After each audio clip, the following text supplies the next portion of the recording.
What's up, guys? It's Wolverine, Death Machine, Mr. GMSI himself, Brian Cage, and you're watching True Hill Heat. Who better? Nobody.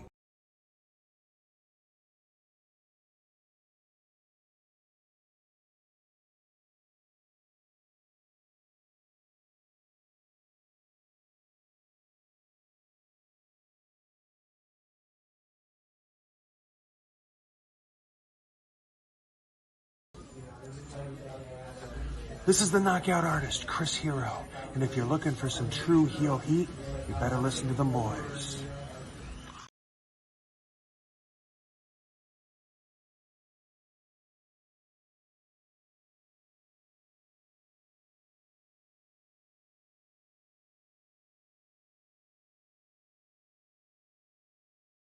Hey guys, it's Dan Rosa and welcome to True Heel Heat.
Hello, hello, hello. It is me, your True Hill Phenom, SP3.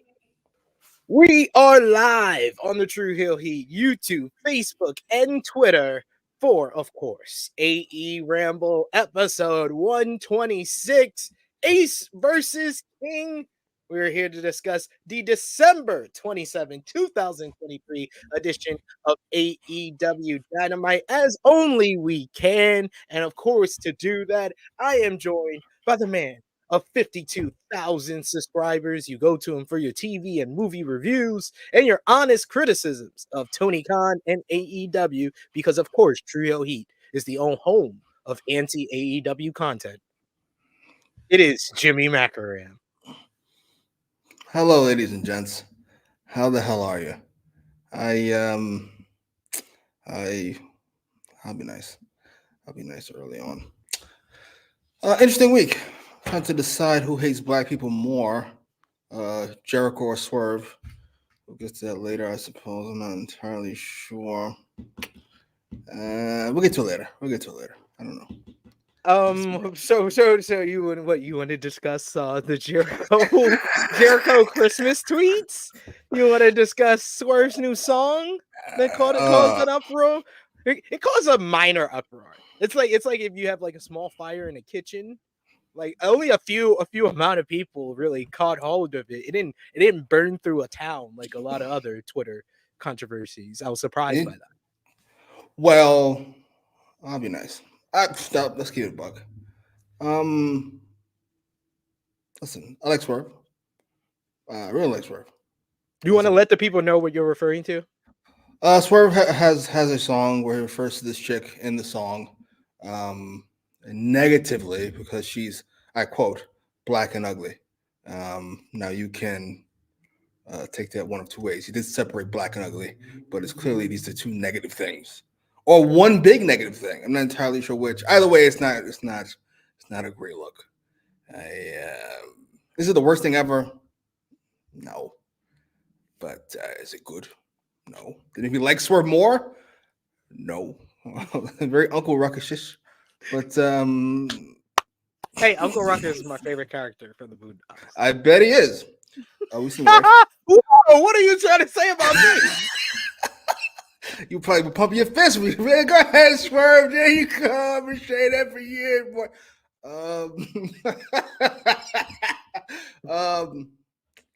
Yeah, that was probably the second worst AEW tweet since we last talked.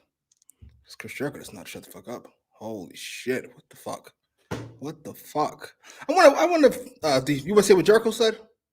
Well, Jericho basically got into a whole Twitter back and forth with Stephen P. News, who is Stephen P. New, who is the lawyer for Ace Steel and of course CM Punk, and he apparently revealed that he did not sign an NDA for Brawl Out All Out 2022, despite what Stephen P. News saying that everyone involved in the Brawl backstage signed an NDA. Chris says I didn't sign one. It felt like a threat. Oh, I didn't sign one. You hear what the fuck I'm about to say? Well, everybody that was involved. It was disgusting. It was disgusting. First of all, Chris, nobody believes you. Nobody Chris, has your back. You're just making me believe that you're the one who trained Tony Khan for his speech after Punk got fired. Say you feared for your life. Yes. Everybody involved signed one. Chris, you weren't involved. Sorry. Everybody else says you were watching from the hallway. Like even the elite side of it doesn't say, "Oh yeah, Chris Jericho was in the back of us up." No, nobody. You were just fucking bystander. If that much, you were in the building. We know that much. We'll say that. Stop it. Knock it off, Chris.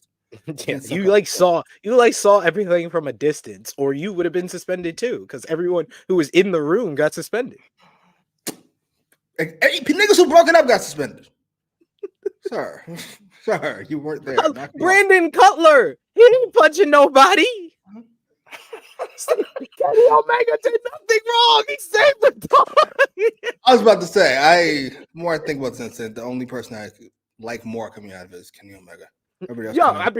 Thank you. I'm glad you crossed over to the Omega side, because that's been my whole thing. I am not on the side of CM Punk. I'm not on the side of the Young Bucks. There's one person who came into the room with some good intentions, and it's Kenny Omega. I'm definitely on the side of CM Punk, but Kenny Omega gets a pass from me because for everything I hear about this, the Elite got their ass whooped. Now, Kenny Omega is the only person who looks like he could do some damage to anybody, really, which means he didn't fight. He just hung back and whistled, played the flute, got bit, tried to saved the dog. Probably yelling, "Come on, guys! Come on, guys! What are we doing?" That's separated. There's a dog. There's a dog. Sorry, I get you probably don't want to fight, but we could really use your help right now. This one-armed man and his psychopath best friend are kicking their ass. If you could decide to get in, tossing chairs. Nick got a concussion. Everybody needs Ace Steel in their life. I don't care what anybody says. Ace Steel is fucking Riley Freeman from the first Stink Meter episode when he said, "You know what always happens in a nigga moment? They toss a chair and then it gets started." That was I'm mad. Go ahead, Ace Steel. Go. Ace Steel had a Chicago nigga moment. Tony Yayo. Ace, Tony Yayo Steel. Go ahead, sir. That's a good analogy. That is a pretty good analogy. Of course, thank you guys for joining us live. We appreciate if you're watching us on demand as well. Show that appreciation back the simplest way possible. Drop the thumbs up on this video. Share this video with all your wrestling fans, friends, and family on all your favorite social media platforms. If you are new to the True Hill Heat YouTube channel, hit that subscribe button. Hit the bell to stay notified for all the great content here.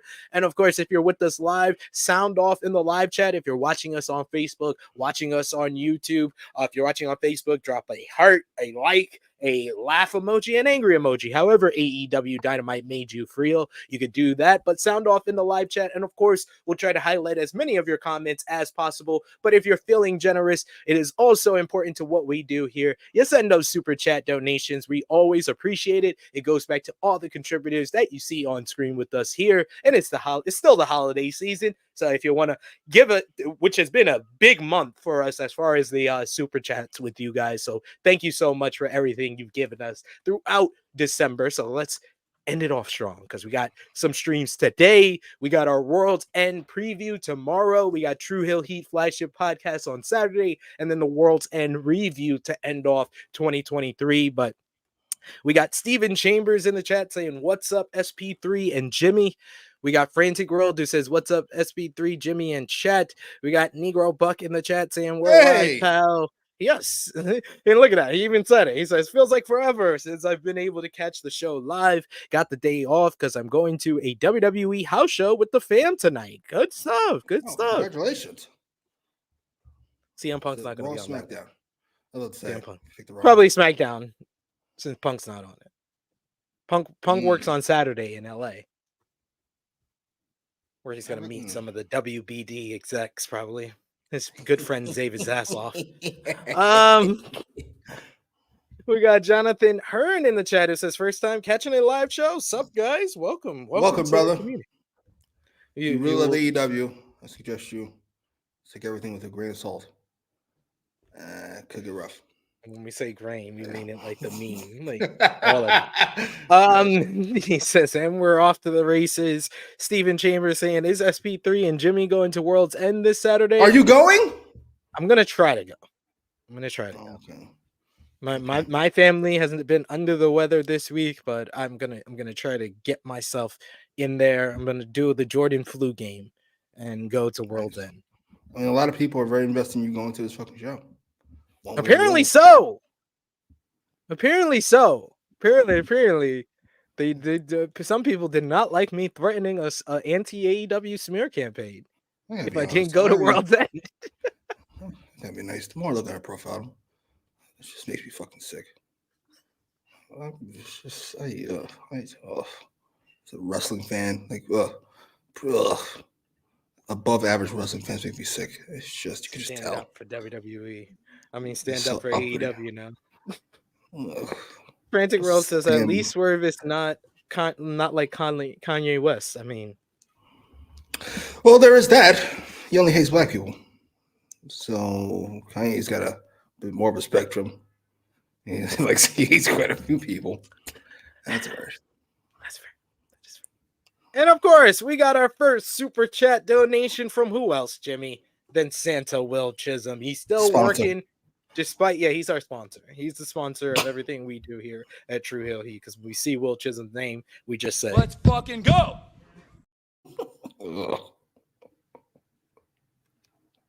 Will Chisholm saying, "These rappers going to learn about talking bad about black women. Only Chris Brown gets that pass." LOL. That's very true. As far as anything, it's probably not big enough for him to say anything about it. That's what I said. It was like a slow fart. It like sprinkled through a little bit, but it didn't get far enough for everybody to smell it. I don't want to turn this to a political situation. I will say, however, Malcolm X once said, "Black women are least protected people in the community." This is true. This is the reaction to this. He may have had a point, as per always. This is very true, and I don't agree with the line at all. And I hope that Swerve says something about it, or tries to be like, I apologize, or says, "Nigga, it's rap. I'm joking." You know what I'm saying? Shit happens. Like, I'm not being serious. It's not a political fucking document. I'm just, I'd be fine with that. Something. I need to know where you stand a little bit more, at least. Yeah. Frantic World saying Kenny Omega didn't do anything wrong. Absolutely. I believe you. I agree. I don't know what kind of training Kenny Omega has, but I do believe he can beat a one-armed CM Punk. Yes. Means he didn't do anything. I think he has as much skill as Mike Jackson. All right, fair enough. Yeah, Mike Jackson, one of the school teachers that beat CM Punk. We got another super chat donation from, of course, Santa Will Chisholm. Thank you so much, Santa. We appreciate it. And of course, we gave you one of our serious. favorites. I'm not going to sit back and take this fucking shit.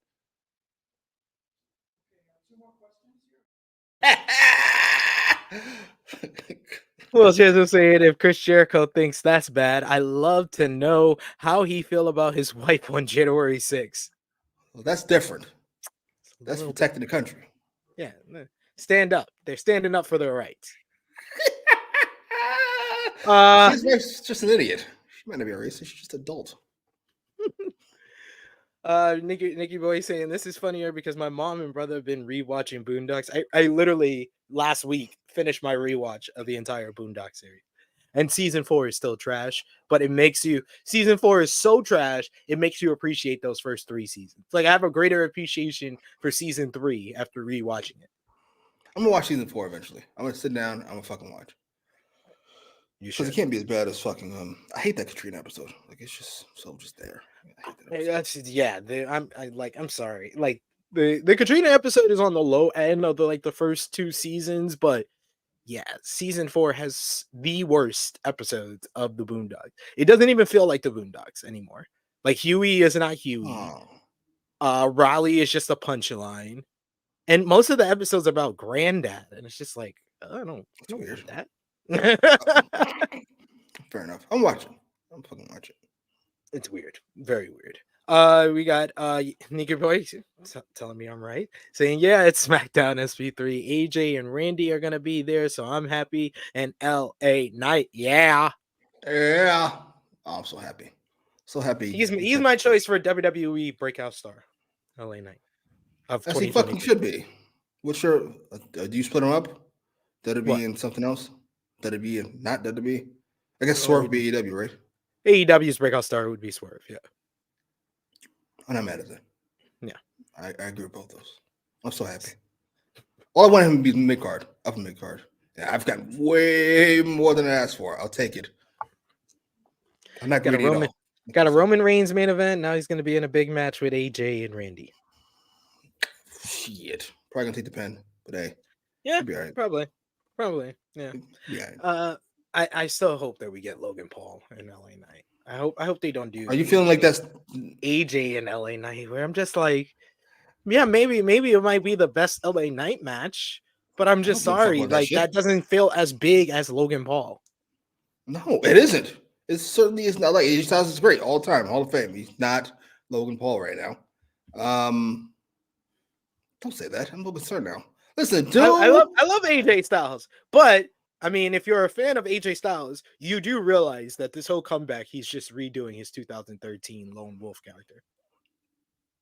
Like, if you've been an AJ Styles fan for longer than a decade, it was quite obvious from like week 1 what he was doing, and I was just like, after like week 2, where you had a grudge match with the guy that took you out, and you showed no type of like extra aggression at all. You just wrestled the match the same way you were doing before you came back. Just making me feel like AJ may be hitting his I'm here to collect my check before I retire phase. Jesus. Do AJ versus LA Knight at what's the next one? Elimination Chamber. Or open the Rumble for the last spot or something. I don't know. Just not a Mania. Please don't do this. Please don't do this. I hope don't take this away from me. Don't do this to me, please. We got another super chat donation from the good brother Chilling with Chase. Thank you so much, Chase. Appreciate the love. He says, Happy New Year's. Shout out to that AEW tier list. Oh, yeah, I'm glad, Chase, you shouting out that, because I feel like that's one of the best things me and Jimmy have ever done together. Like, we did 3 hours talking about the AEW roster. That never felt like 3 hours, and we did a thorough breakdown of everyone's 2023. So thank you, Chase. I appreciate the love. I think it's a very accurate list, though. We went to in hour 1, you saying that it's not your list, to hour 2 coming to a mutual agreement. Yes, yes, sure. That's what happened. And I'm surprised that the person that's responsible for this video was in future. Weapon in hand too, and Blackpool Combat Club, they better wear out Kenny as long as they can. Hangman's gonna come out here. I hope I didn't drive Manico away. I'm sorry for keep dogging you out about your Moxley Steve Austin comparison. You did earn it, but come back. Come back. I don't apologize. You can apologize. I'll take you back. We love you. We love you. Come back, please. We got Santa Will Chisholm with another super chat donation. Thank you so much, Will Chisholm. Appreciate the love. So they still be out. Go. Glad to have him back. Glad to have him back. We need Stokely. Taz is right. We need Stokely on commentary every week. Oh, sad to Will Chisholm saying, all I'm going to say is Max Caster almost got killed for making that Julia Hart lie. Well, there's a couple of differences between Julia Hart and the person that Swerve was referring to. No disrespect. But that was on the AEW TV too. So to be fair. Yeah. That's in We'll see what character. Not music, which can be a reflection of your current thoughts. Big Man Dog saying, and David Finlay is the breakout star of New Japan Pro Wrestling. Hell no. Hell no, he ain't. Hell no, he ain't. I would say it's either probably Shoto Amino, Yota Tsuji, or Sonata.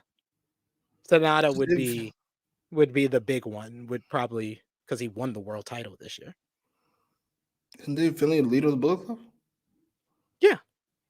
He's a main eventer now? Not really. That just means I don't like him. Is that code for I just don't like him? No. I actually do like him. If you've seen any of our New Japan content, I'm the guy that is pro David Finlay compared to Sadal and Jay News. But I will admit it hasn't been the best experiment having him as the leader of the Bullet Club. He definitely feels like the fourth of four leaders of the Bullet Club. He's number 4. He's the 4th best behind Jay White, behind Kenny Omega, behind AJ Styles, 5th best behind Prince Devitt, Finn Balor, he's behind all these guys. And he hasn't felt like he can stand with any other previous leaders. So I cannot give him breakout star. See? That's what I'm saying. This is I'll clean it up. I won't say don't like. We're apparently taking in skill set when it comes to breakout star. No, if he accomplished some things, if he had won the New Japan Cup, I would have been like, yeah, he has a good argument to be breakout star. All he did was win the never openweight title and lost it to the same guy he beat for it. So it's like, no, he didn't accomplish enough to be breakout star either. Sorry. Apologize to me. Apologize to David Finlay.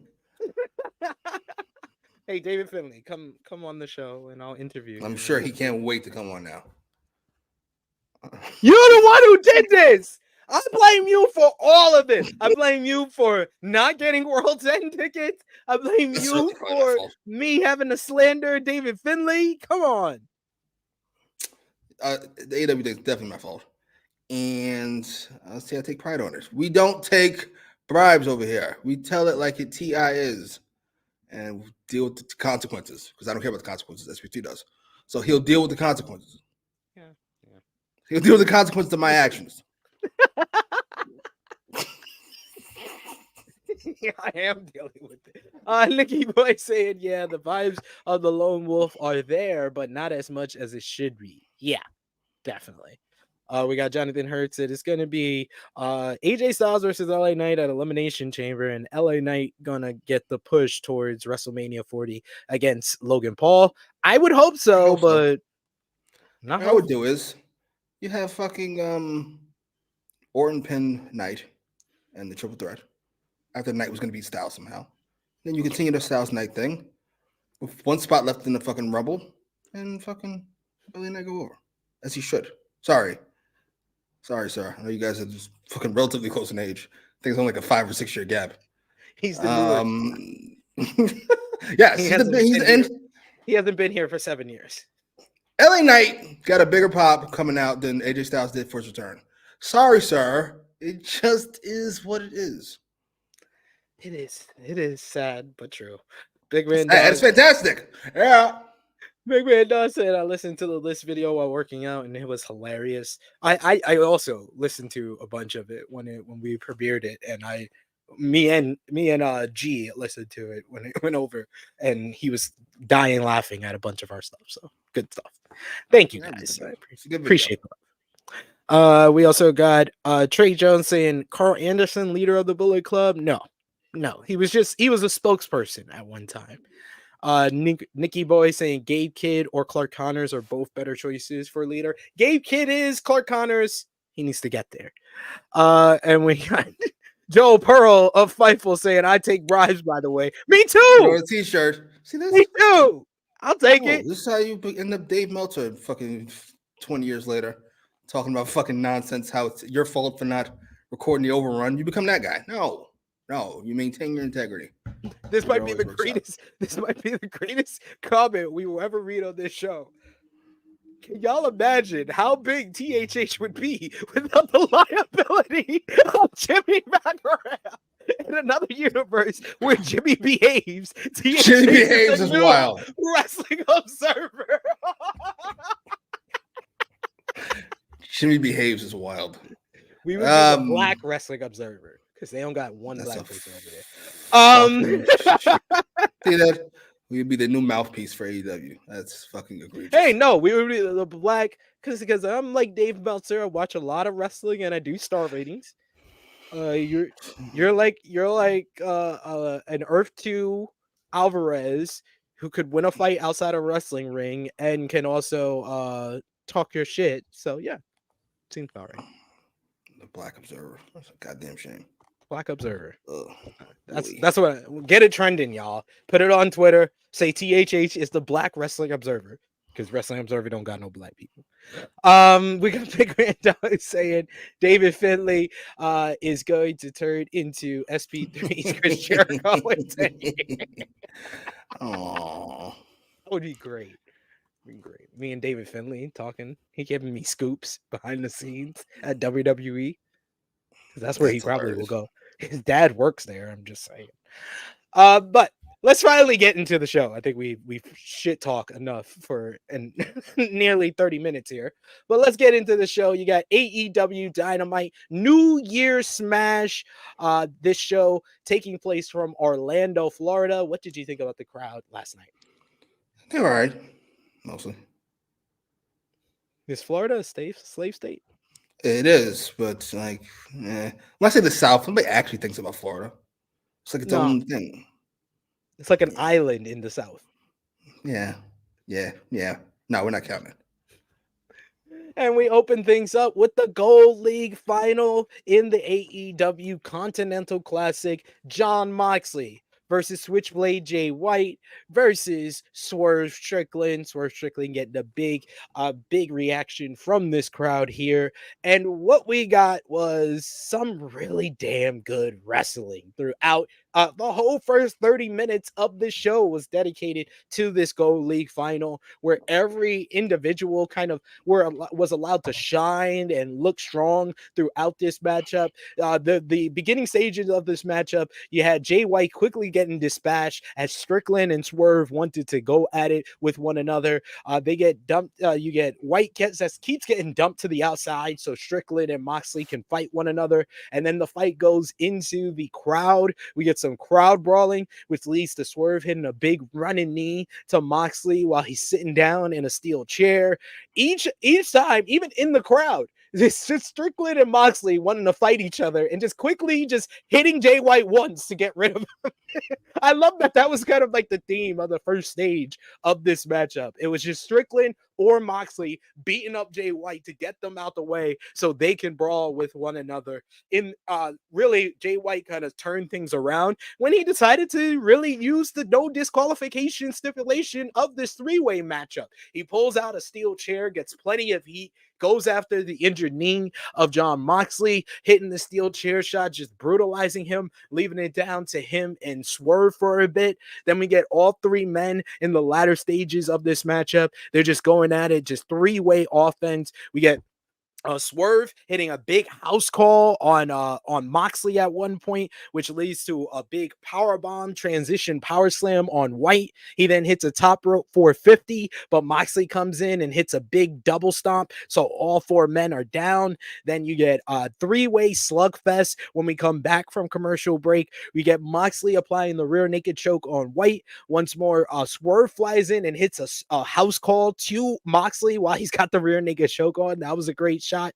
You get Moxley leveling Swerve with a big lariat, only to turn into a Blade Runner and only get to 2 as Swerve breaks up the pin for a great sequence that really got the crowd on their feet. You get White again, went to the steel chair. He lays out both men. He wedges the steel chair in the corner. To the surprise of no one, Swerve turns the tables, sends White into the steel chair. Swerve nearly stole the win off Moxley the same way Moxley beat him a couple of weeks back with a handful of trunks, but Moxley's able to kick out. We get 2 big boots, a discus lariat drops Moxley, who fought off the JML driver, but as Swerve went to the top rope for the Swerve stomp, White sends him to the floor, crashing down, but Moxley beheads White with the King Kong lariat and then hits the Death Rider to pick up the victory in this one. An absolutely terrific opener, a 3-way matchup that had 3 of the best really kind of delivering on a very high level.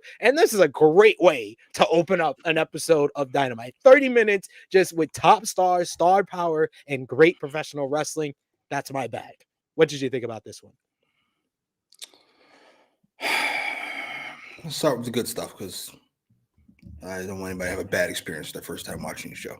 It was a great match. It was a really good match once they got in the ring. I'm sorry, all that brawling in the crowd looked awful. Sorry, it just did. That move Swerve hits on the chair looks great. Then Moxley pops up and walks away to do something else. That was fucking heinous. That aside, the rest of the match was really good. I enjoyed Jay White being the dastardly heel that he is, using the chair without remorse, without even consideration. Doesn't care about doing things the right way. Doesn't care about how he looks. Doesn't care about looking like a bitch or this or that. It's about winning the match, ain't it? Fuck it. I swear to God, I love Jay White. I think I might have to replace somebody in my top 5. He's easily like, he just knows what to do to get the right amount of heat. And like in this matchup that had, a few months ago, Swerve, who's one of the top heels in the company, Jay White was just so clearly the heel in this matchup. Like he was getting all the heat. Scumbag. I love him just getting peppered around in the opening stages of this matchup where Moxley and Swerve just keep punching him and he just falls like dramatically, and then he stays out as they fight each other. That was great stuff. And then for him to take the fall in the end just felt like it was right because he was such a dick in this matchup. Let's talk about MJF kind of being a funny heel. And we know The Rock is big on that. And we talk about Triple H losing a step after his surgery, but I think he mostly lost his ability to understand heels are supposed to be hated and not cool, which he wants to be. And he is, but you shouldn't be. Jay White doesn't give a fuck. I'm not cool. The opposite of cool. Nothing about Jay White is cool. It's all awful. I love Jay White so much. And listen, did the right guy win? No. Did the wrong guy win? Absolutely. But what do you want? What do you want from me? Hey, it's the right guy for the story. There's not a story. There's no story between now and Saturday. That's not how stories work. This is just not. It's an awful strong. It's not the right call. Jay White could have done with the win. Swerve could have certainly done with the win. You don't want to do Swerve because we saved him for something bigger. And by something bigger, you're using the wrong igger word. You mean something nigger hole. Then put on Jay White. Have Jay White. I'm so mad. I'm so annoyed. The words and opinions of Jimmy Macram do not necessarily reflect those of True Heel Heat, its viewers, or affiliates. All I'm saying is you go from Continental Classic to Keith Lee. Love you, Keith. But come on now. Hey, he's gonna be on the path to the AEW World Championship. Path. He's on the path. The path. The path has been set. I'm totally fine with it. This is not the choice I would have made. This is not the pick that How are you fine with it? Because it was a great match, and I figured Moxley was going to win after last week. Wait a minute. What was your finals bet? Finals pick. It was originally Bryan versus Swerve. As most people have had, I would imagine. Oh no! A lot of people had Eddie versus Moxley. How do we get it wrong? A lot of people have that. What the fuck? Because we were going with who is the hottest person, who do we want to see in the finals, not off the story they were trying to tell. There's no story. Stop giving them a story. There's no story. It was a story. It was There's a not any story. story. There was It no is a story. story. It's Eddie's There was no- story. I'm I not had saying- Eddie in the I'm not- finals. I'm not saying Tony Khan's story. I'm saying Eddie's story. It's more appropriate for him to beat two guys he never beaten before in Bryan and Moxley.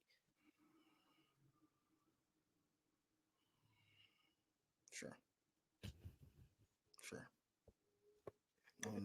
I love that begrudging. Sure. Like, what are we doing? Has Eddie beat Jay White? Huh? Yeah. Has Eddie beat Jay White? Has he beat He's the Swerve? reason why Jay White is not in New Japan anymore. He beat Swerve? He's never. I don't think he's face Swerve. Two guys you never beat. Swerve and Dragon. Ta-da! You're welcome. It's fucking heinous. Wait, he doesn't have a lot of history with Swerve. He has history with Moxley. Why do we need a lot of history for a finals to a tournament? That's the whole point of the fucking tournament. They don't have a reason to fight. It's the end of the tournament. That's the reason. What do we mean? Whatever. Well, Swerve can take a loss. So fine. You do Eddie versus fucking Moxley. Listen, by the end of the show, I was fine with it. As of this moment, After that promo. After that promo. Yeah. I think that's why also I'm saying this. It's in retrospect after the promo. I was like, yeah, they convinced me. I'm okay with it. Yeah. It's fine. Yes, Jay's fucking great. Phenomenal. He's one of our favorites here on the I'm gonna get rid of though. I get rid of somebody. We got here Trey Jones says, why does Moxley have to win everything? He didn't win the tournament. At least there's that. They pay him an egregious amount of money, I would imagine. That's my guess. They do. We got one Mike Nation saying, to be fair, I'd rather see Eddie beat Mox compared to beating Swerve or Jay at World's End. Okay. This is all. There you go. Now breathe one right under it. Now, if Max wins, I'll be confused as hell. Exactly. This is all the fucking dependent on fucking Eddie actually winning, which you all seem rather sure of. Don't realize a fucking Mox. Monkey with a fucking crayon is booking Oh, the show. nah, it's definitely Eddie's gonna win. I'm convinced Eddie's gonna win. Oh my god. This would be the all-time worst booking decision if he had Moxley win this tournament. Yeah, we've never said that about an AEW tournament ever. Ever. Hey, I said there was 3 right choices to be the first Triple Crown champion and win this, and where the 2 others were in the Blue League.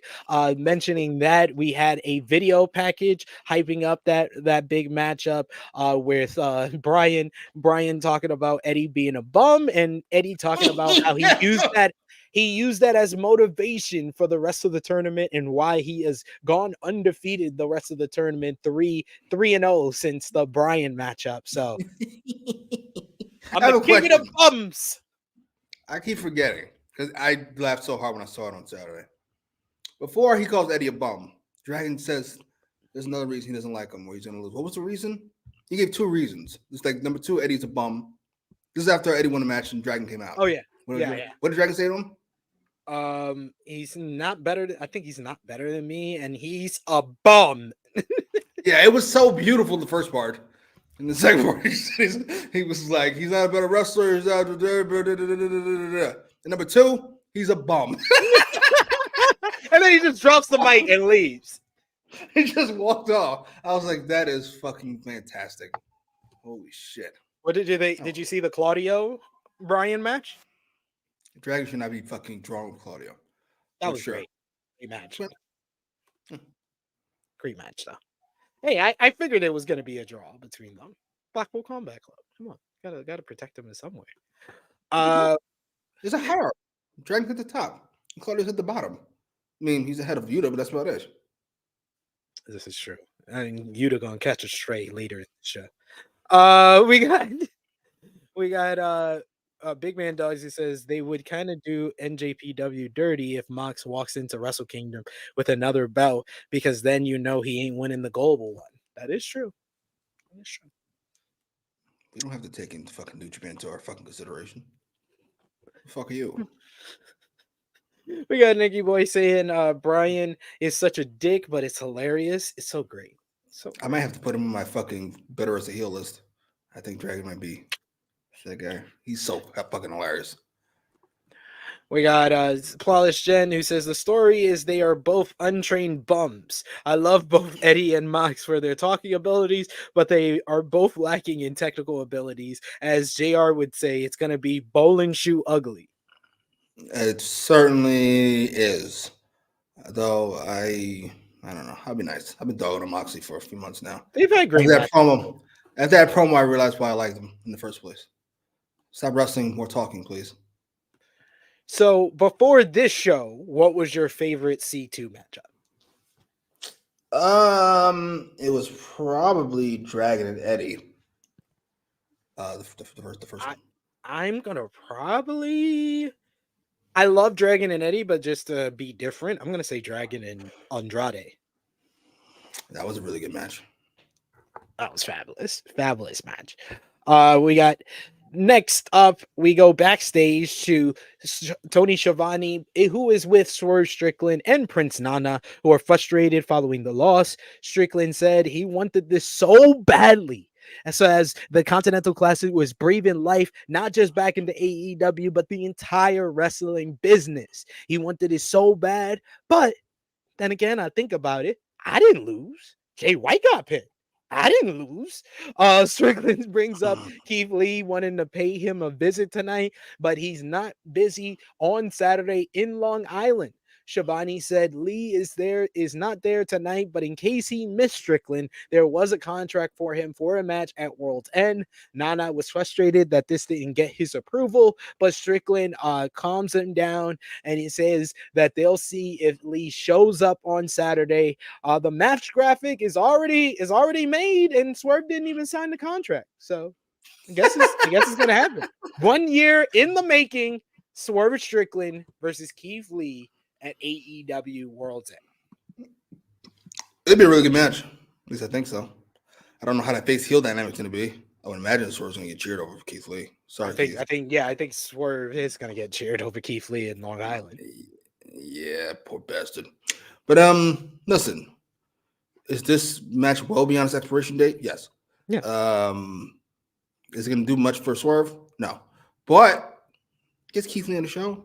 You can see a Keith Lee match. Maybe Tony Khan remember that he's actually really good. And we can have a fun go of it. As long as they don't shake hands at the end, I'm cool with almost anything that happens. We shall see. And this was one of, I believe, 6 straight talking segments that we got on this show. Yes. Next up, we get Renee Paquette, who is on the stage and welcomes Mariah May. Jeez, they could have picked a better picture, Mariah May. What the fuck is this? What kind of heinous shit? Yeah, that was the AEW picture too. That was AEW's picture. That's not mine. What the fuck? Renee asks her why she attacked Riho last week. May said she did so to support Timeless Tony Storm, which we all should be doing. May says, though, that she felt 2023 didn't have enough glamour, so she wasn't feeling the vibes. So the first Dynamite of 2024 will be her in-ring debut, and 2024 will be the year of Mariah. Riho's music hits. She comes out and chases Mariah May to the ring. Mariah begs her off before Timeless Tony Storm comes out to try to attack Riho, but Riho dodges it. Luther saves Tony from the Tiger Fin kick, but then Riho does a big crossbody dive onto both Luther and Timeless Tony Storm to stand tall, holding up the AEW Women's World Championship, while Timeless Tony Storm is epileptic, saying, "How dare you?" Any thoughts? I hope Rio's getting a decent check because she's not getting any love from AEW with this run. Like, she is clearly the third most important person here with relative ease. This Tony Storm, and then there's Mariah May. It's fine. Listen. Women got a segment early in the show. It was a talking segment. They got a big deal. The crowd promo segment. Take it. You take it and you run with it. The Mariah May was pretty good, by the way. She's not great, but she was solid enough. Got a character across. She's not likable. She's not going to be likable. Jay White quality. And her delivery was very strong to get heat. Yes. Her fucking pumping Renee out the way is hilarious. With the fucking wide arms. I was like, she's brilliant. And that's always going to get heat. You do something to Tony or Renee, you're going to get heat. I'm sorry. I'm looking at Frantic World saying Tony Khan be sticking with the sports-based presentation right after that segment we just described. Absolutely. That's sports-based presentation, sir. Sports-based presentation. Absolutely. We got another super chat donation. Thank you so much from Santa Will Chisholm. Will Chisholm, we appreciate you as always, sir. So you get one of these. Listen up, you prick! When is Tony Khan going to admit he don't know who's going to be Mariah's first match? He's definitely just going off the cuff here. I'm fine. I'm fine with it. I don't need her to wrestle just yet. She can wrestle next week. I don't know who it'll be against. Somebody who could take a loss, I would imagine. Oh, how long do you think they wait till doing the Mariah May and Timeless Tony Storm match? Next pay-per-view is what? Next pay-per-view after World's End right now is Revolution in March. Maybe. I wouldn't be shocked in March. Yeah, I wouldn't be shocked. That's why I asked. Like, I wouldn't be surprised if they immediately go to that because they haven't been positioning anyone, despite them having a bunch of more women's story than we've gotten pretty much the whole year right now. Yeah. Even he mentioned it on the press call today. So, hey, I give him credit for it. We've been mentioning it all the last couple of weeks. We've been emphasizing and praising that a lot. You said he mentioned it on the press call? He mentioned that he's putting more focus and trying to tell more stories with the women's division. Somebody should ask him what changed. Why? Why now? It's only been 4 years. Why now? And he'd say, I had heartbreak. Fucking money. I lost a lot of Mercedes and a lot of money. A lot of Mercedes and a lot of money. We got one Mike Nation said, what are the odds of another pay-per-view being added before Revolution? I would say 50-50. Yeah, that sounds about right. Eventually, if they stay with WBD, 100%. Yeah, if they were still with WBD in 2025, they're gonna book January or February pay-per-view for 2025. Yeah, WBD wants the fucking money, please. Yeah. That's why I don't think they're going to do the 12 one pay-per-view a month model because they haven't announced anything for before Revolution. I think it's just going to be the same pay-per-view as we got next year. Which I'm fine with. I always feel like the 2-month build to Revolution is always a benefit to it. Like I would say Revolution had one of the stronger builds of the last 2 years. It's a random question. Not random. We're talking about pay-per-views. Are we getting rid of Forbidden Door or are we doing that fucking again? We're doing it every year. Oh my fucking God. I won't front. It's kind of seems redundant if they do sign Kishiko Okada. Like you literally took the two people that are the draws against anyone from the AEW roster, and now they're a part of the AEW roster. Like the reason why Forbidden Door was the build was much better is because they named the 2 matches of Bryan and Okada and Ospreay and Omega. And now those 2 guys are probably going to be on the AEW roster, or only one of them is going to be on the New Japan roster. So it does seem redundant to do Forbidden Door every year.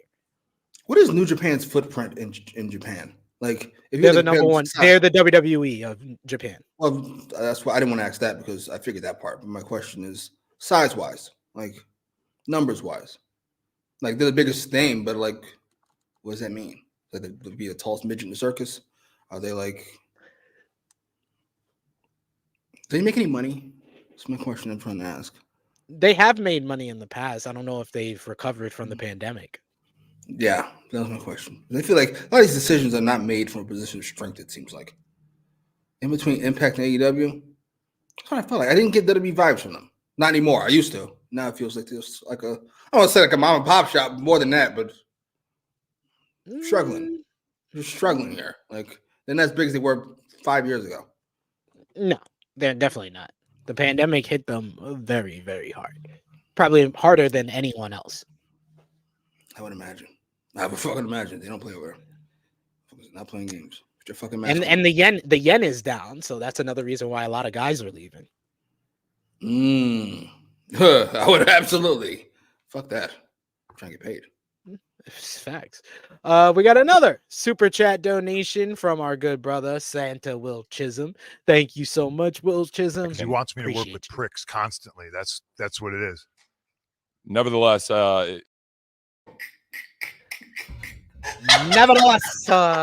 Will Chisholm says Tony saw that report of them not wanting Julia and Mercedes. Like, nah, I'm good. Coming here. Thanks for all the all-in tickets. Tony, like, I got to actually book Woman's Story.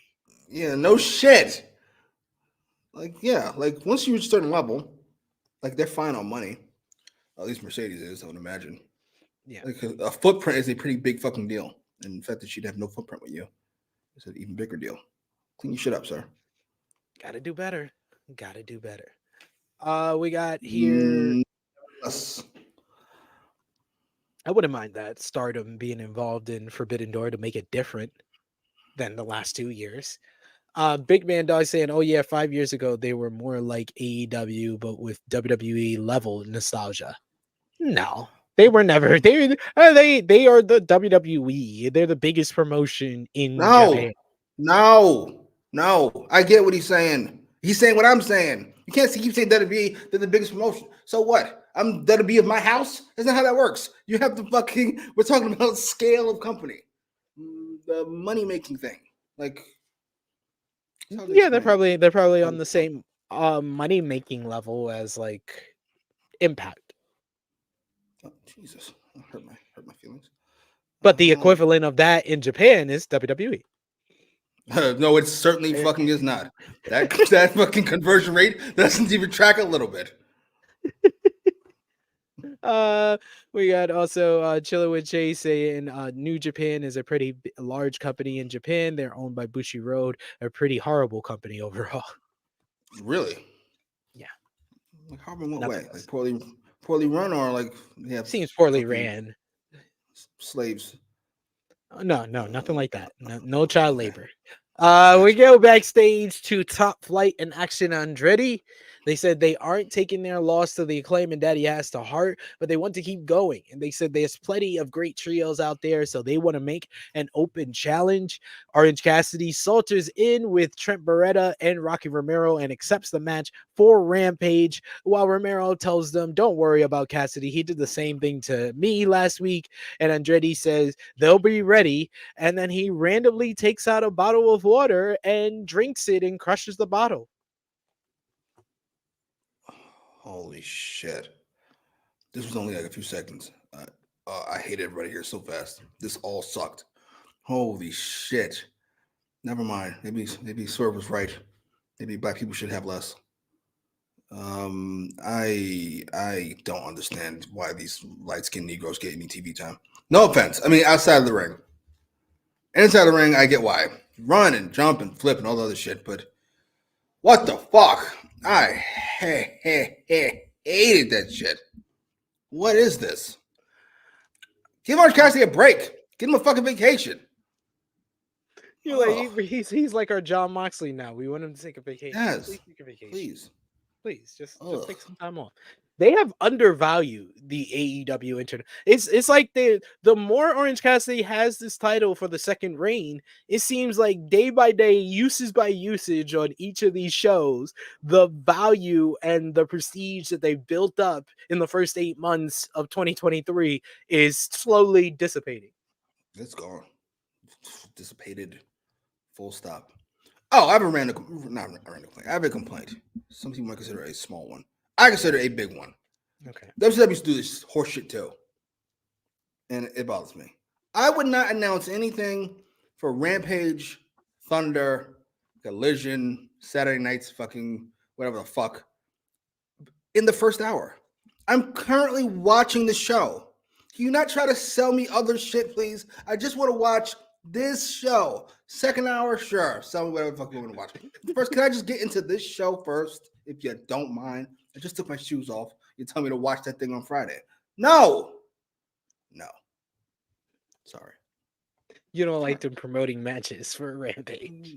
No, just do it at 9:30. Not at 8:30. Nigga, we just got here.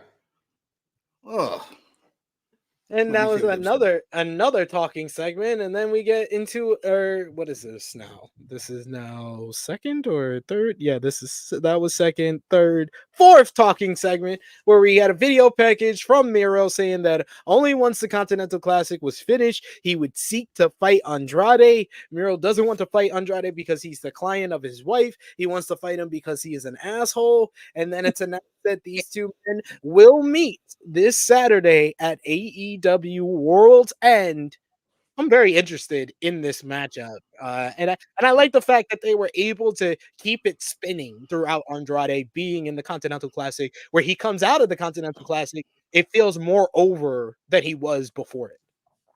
Yes, I will say they've done a good job of building matches for this show. I don't love all the matches on the show, but they've done a good job of at least building them. This one I am looking forward to. This is gonna be a good match, assuming Miro is 100%. I know Andrade is in his bag right now. This should be really good. Andrade has not really missed. He had a great match with Eddie on Collision this week as well, so I'm looking forward to this one for sure. We got a couple of comments here. We got Frantic World who says Andrade versus Miro is gonna be good. We got Big Man Dogs who says I'm not watching Rampage no matter who is on there. There you go. Pretty much my thoughts.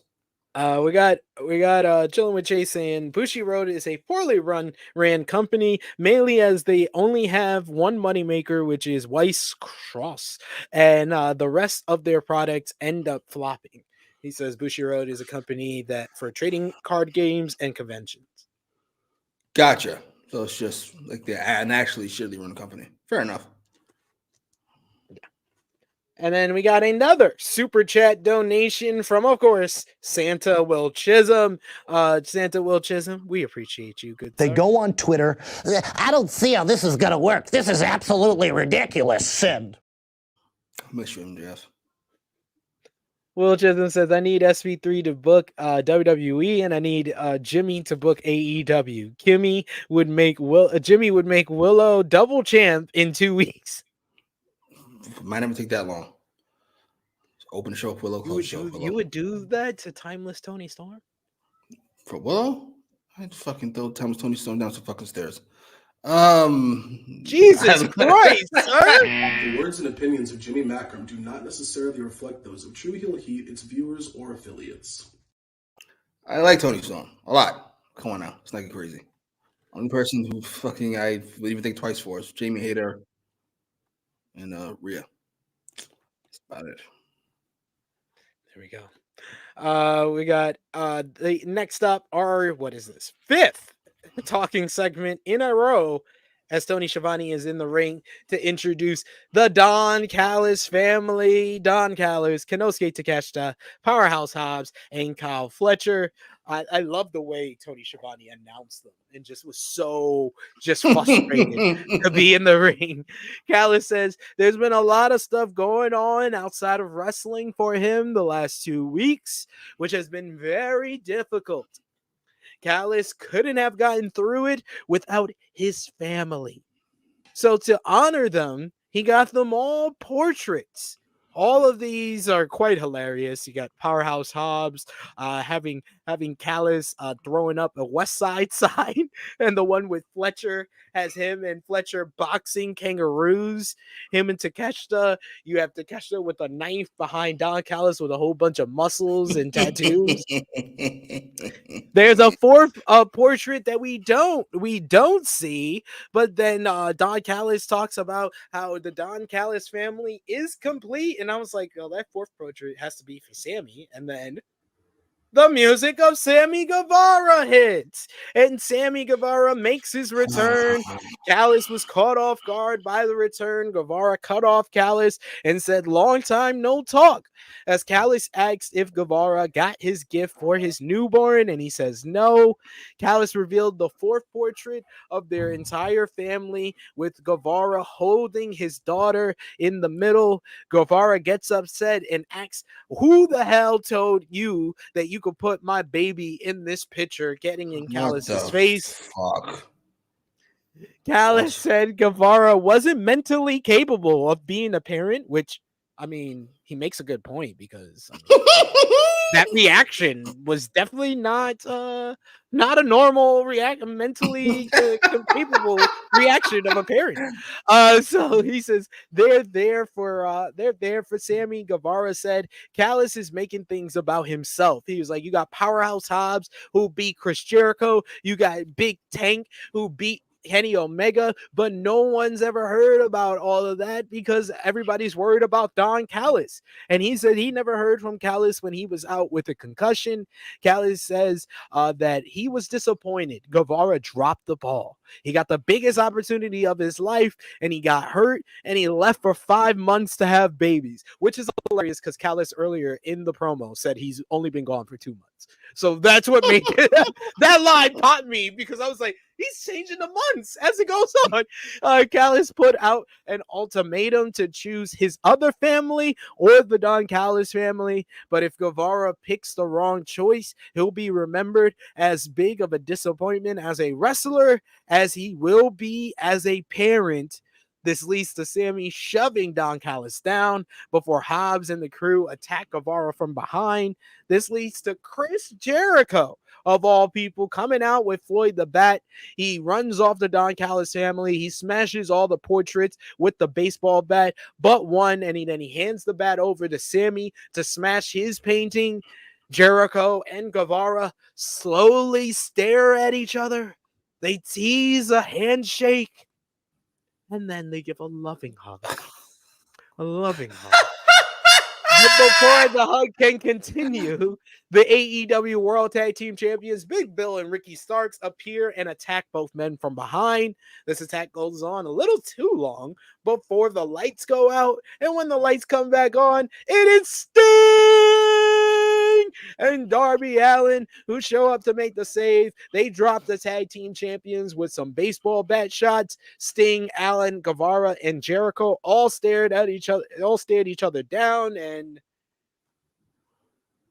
I mean, I was happy to see Sting, but I will say this was a fucking mess. This was like 4 segments. This was like 4 different segments that they just fucking put in like a Frankenstein factory and put together as one to set up what is going to go down this Saturday. It's going to be AEW World Tag Team Champions Ricky Starks, Big Bill, with the Don Callis families, Powerhouse Hobbs, and Kyle Fletcher versus Chris Jericho, Sammy Guevara, Sting, and Darby Allin.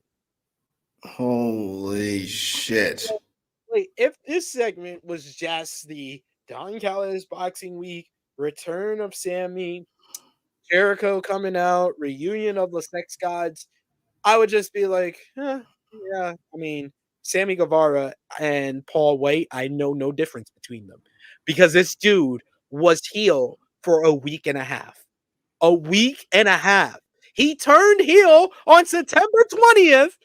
He suffered a concussion on October 1st. He comes back on December 27th, and he's already a babyface. He literally was heel for a week and a half. That is just preposterous. Like, that is like AEW or Tony Khan's way to tell us, I don't know what the fuck I'm doing with Sammy Guevara, without telling us you don't know what the fuck you're doing with Sammy Guevara. That's one thing. But I think if it was just that segment, I would be fine with it, and I could just take it in as one. Then you get the Ricky Starks and Big Bill coming out. You know, that continues the whole rivalry with Starks and Bill and Jericho. And I understand Jericho needs a new tag team partner because Kenny Omega is out. I understand all of that. Sting and Darby Allin coming out. I was like, when the lights went out, I was like, okay, this has to be Sting. If it's Sting, it's going to get the big response. And it did. So it's great. Put him makes no fucking sense because if you don't remember, Sting nearly died when he faced Jericho and Sammy in a tag team match on Dynamite, and he jumped off the ladder. Like, they have never been friends. There's no issue between Sting and Darby Allin and Ricky Starks and Big Bill.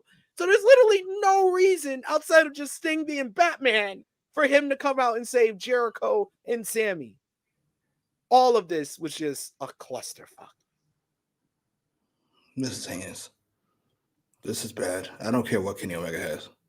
I don't care what kind of whatever he has. I prefer Kenny in the corner, not moving, just holding the stomach, to anything we got on fucking Wednesday. This was fucking. First of all, Sammy comes back to a big pop because wrestling fans are fucking idiots.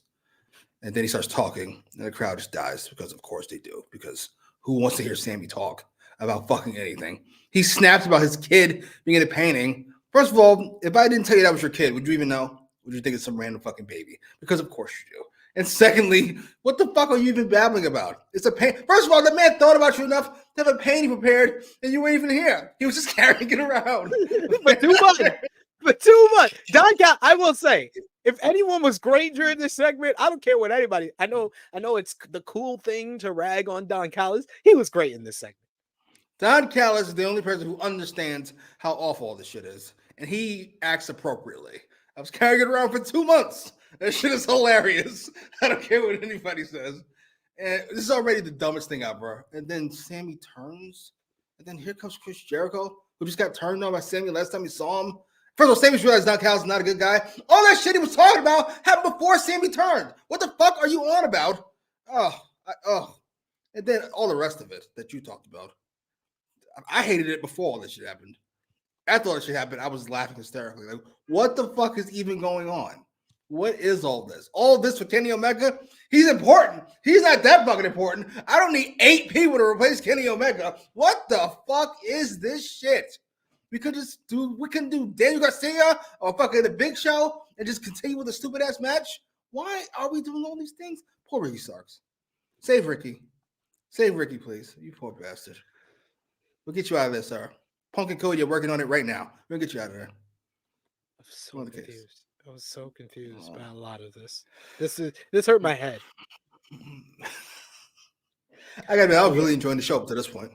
Yeah, I was really enjoying the show, and like the fact that there were so many talking segments, I was fine with it until this segment.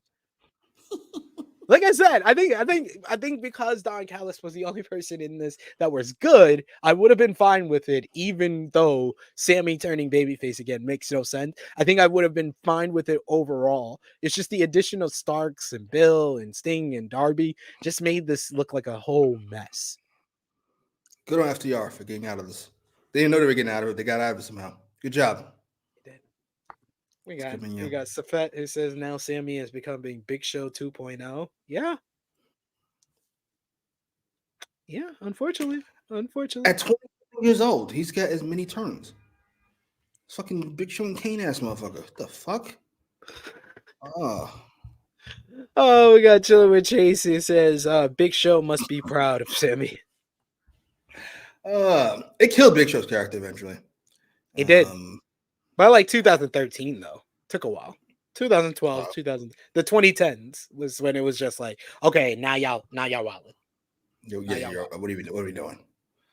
Are we there for Sammy yet? Sammy's not as old as the Big Show was at some point. At a point. No. So it might be there already. The Polished Gen saying, so was anyone else also expecting an ethnic themed portrait for Sammy? Yeah, I was expecting some like Maracha bands or some stuff because all the other ones. I was expecting them to turn on him. I thought it would be something like I thought it would be like the Jericho thing. Yeah. And then it didn't happen. I don't know. I was like, he was nice enough to do that for you, and you're upset because your baby's in it. Like, that was weird. That was weird. I was like, Don Callis is definitely the babyface here. I was like, he did something nice for you. Big Man Dog saying Callis is trying to put Sammy in one of those Britney Spears deals to make sure. What do they call that? A conservatory? Conservatory, yes. We got a super chat donation from the good brother Trey Jones. Thank you so much, Trey Jones. Appreciate the love. So does CM Punk, I'm sure. That's fucking bullshit. Oh, CM Punk. How it hurts to see you be so phony. Trey Jones saying, great, more Sammy and Jericho. How terrible. This sucks. Hey, I'd rather him stay with Sammy even when Omega comes back. Give me that. Yes, yeah. Kenny Omega's not even hurt. You just had to avoid all this horse shit. Good job, sir. I just want to get away from this shit. Fucking was over there fucking swallowing acid. Fuck up his own insides. Good job. Oh, and Darby hasn't climbed Mount Everest yet. He was training to climb Mount Everest. That's why he's been gone for the past month. What the fuck are we even doing? This is listen, I'm all for people having hobbies. I'm all for people living their life. I stuck up for Becky against Jim Cornette when she decided to have a baby at the height of her fucking powers, which is a wild idea. Now that I say it out loud, I get his point, but it's a baby. It's not a fucking concert. But Darby, come on, sir. Can we reach the top before we do something stupid? Do you mind? Can we make a little more money first?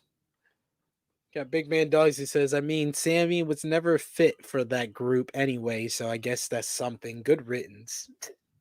God damn. I was hoping he would end up being like the 7th or 8th member, because I thought we were gonna go with like a Jesus Apostles thing where we have like 12 guys or however many fucking guys. And what the fuck? And company now? Apparently. All right, let's go answer this fucking door. Go ahead.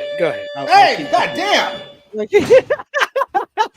I'll keep the people company here. We got Santa Will Chisholm with another super chat donation. Thank you so much, Will Chisholm. We appreciate you, and so does Eddie Kingston. Tony Khan! This is also on you! Because you can stop this! Will Chisholm saying, I'm so sick of Chris Jericho and Sammy stuff. They think it's going to get that Kevin Owens and Sammy hug pop, but let it go. Yeah, they're never going to be at that level because people don't care that much. People don't care about Sammy that much, unfortunately.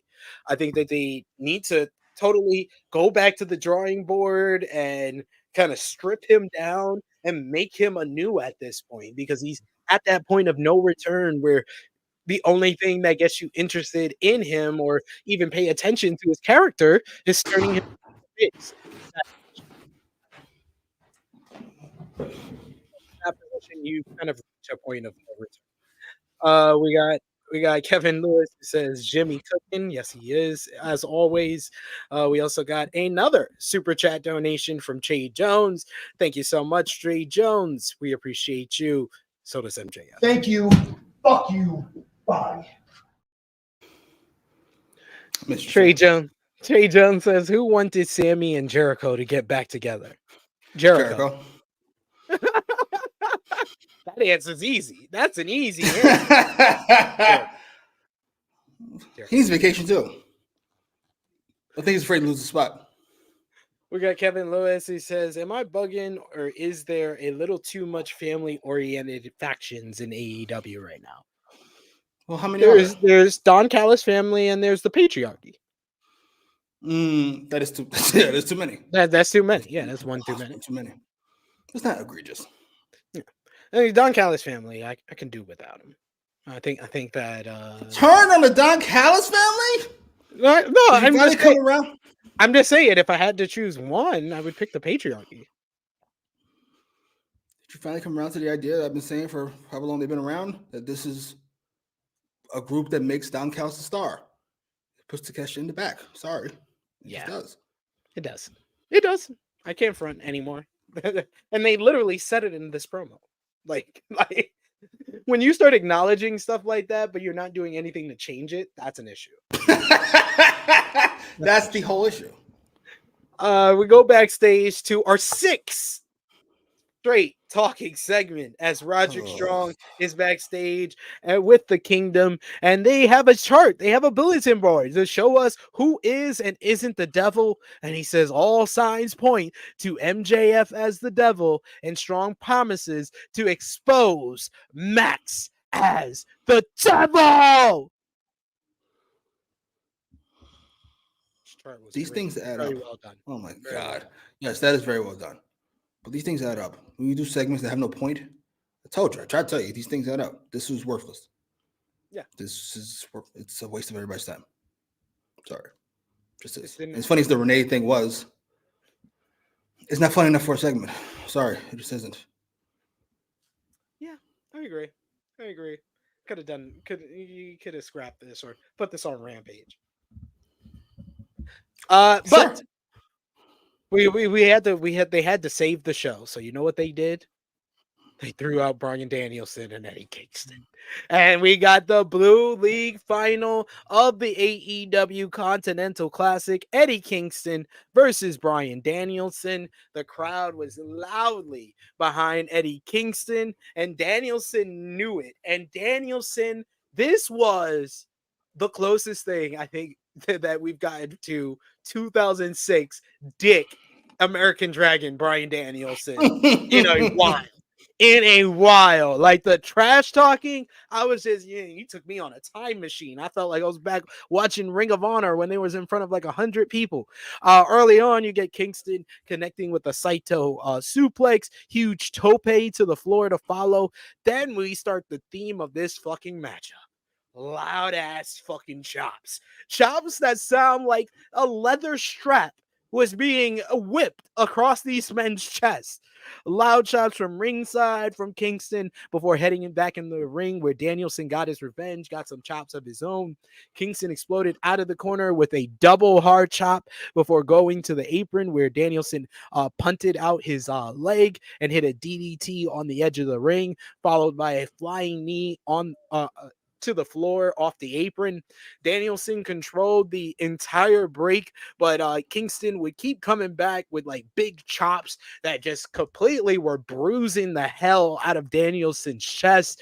Danielson controlled the entire break, but dodged Kingston's comeback. That led to more trash talking. He says that Kingston is just going to ultimately quit, like always. Just quit already. The insults and kicks fired up Kingston as Danielson was planted with an exploder to give Kingston some hope, yet Danielson countering a spinning back fist, but Kingston counters the label lock into a DDT for a double down.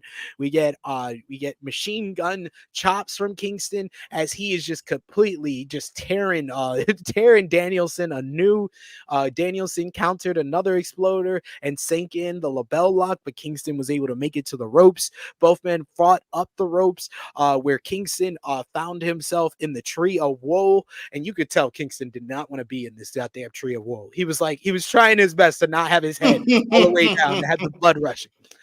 We get Danielson with the yes kicks, and he puts Kingston on the top rope for a back suplex, but Kingston lands on Danielson's face with Danielson holding on to the bad eye. We get a big chop battle between the two as Danielson changed levels, putting kicks to the knee as well as chops to the chest, but Kingston just comes back with super loud chops.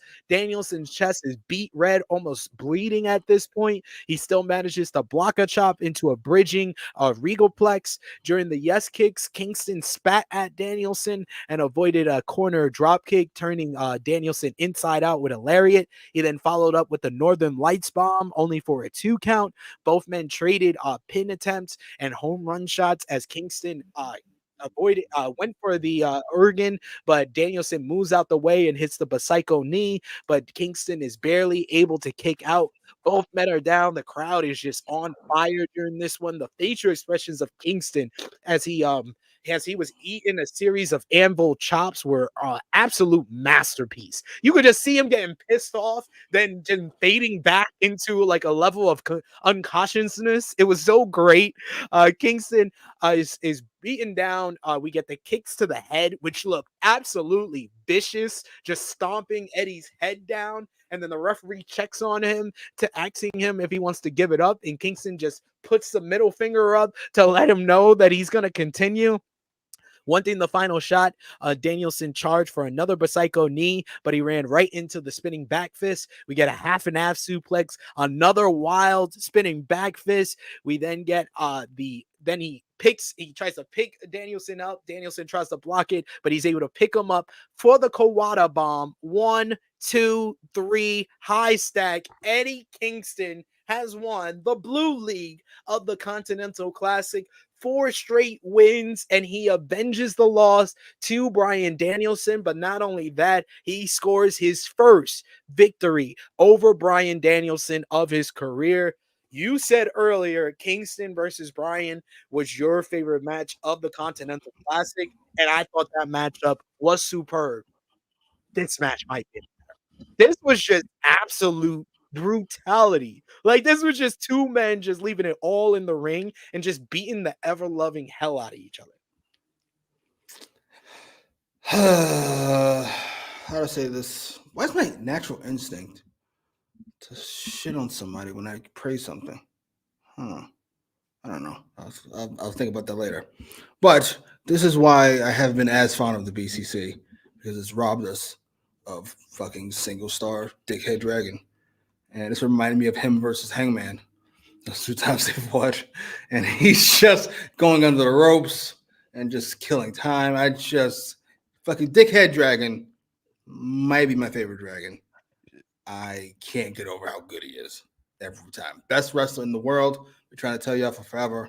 It's been the case for 15 years. It is what it is. You argue with your mother. Not interested. And Eddie was great too. He gives off fucking fantastic underdog babyface vibes. I loved every second of this. Yes, this is my new match of the tournament. Mine too. And I'm glad we got it. This was just such an emotional battle, and this Bryan doing the trash talking just added so much to it. And then the crowd chanting, "Let's go Kingston." He's not a bum. That was great. Dragon I was like, that's standing. when the crowd adds to something when they come up with chants like that. Dragon standing on his fucking legs, saying he's a bum. He's a bum. That's what I love about Dragon. He's just fucking the complete opposite of a babyface. He's just an ass. He's a bum. He's a fucking tiny bully. He's a bum. Yo, the fact that Eddie was able to tell this absolutely enthralling underdog babyface story based on a loss to what many people would call the greatest underdog babyface of all time. That's pro wrestling greatness, in my opinion. This was great. This whole tournament has been mostly fantastic. Great job. Best thing AEW's done this year?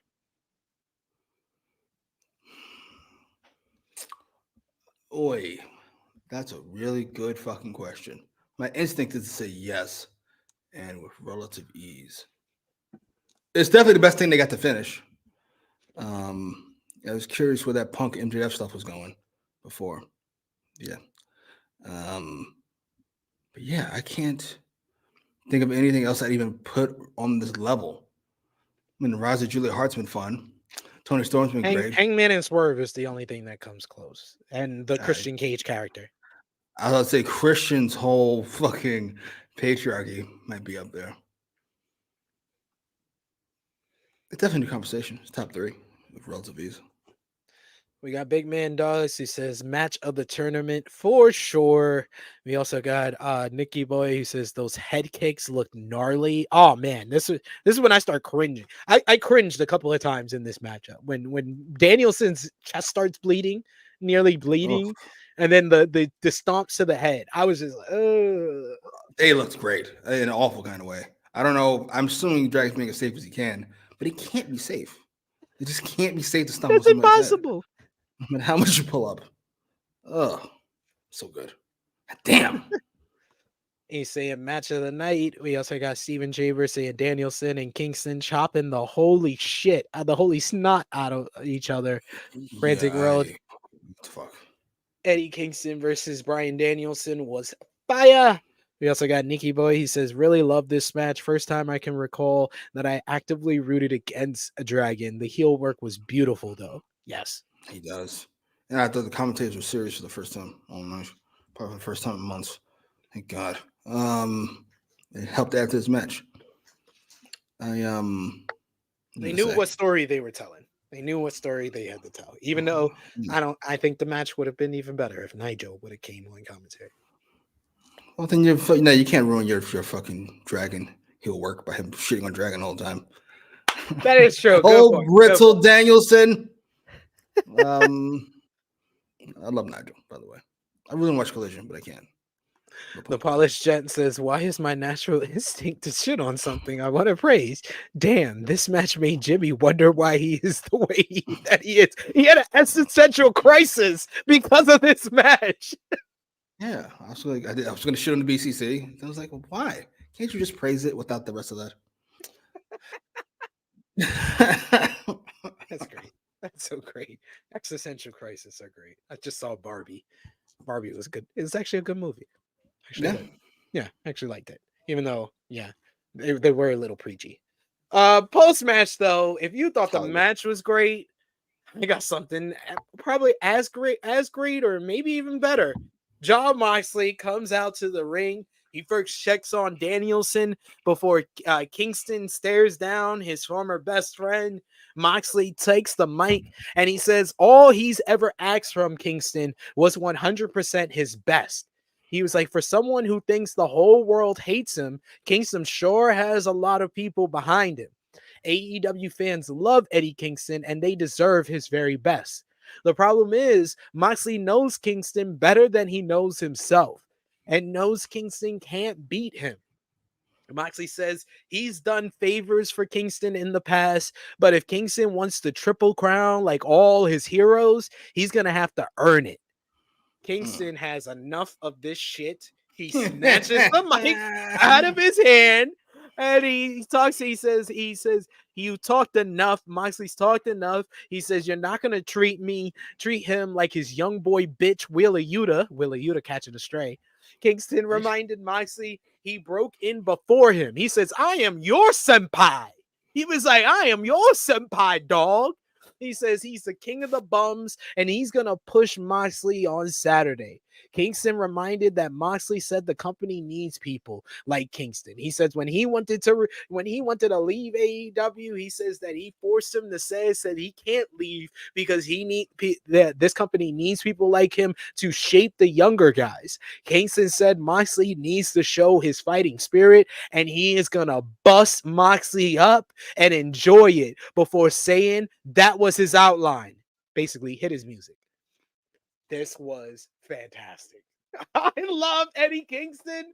I love Jon Moxley on the mic. They are two of the best mic workers because I legitimately sometimes question if they know that it's not real.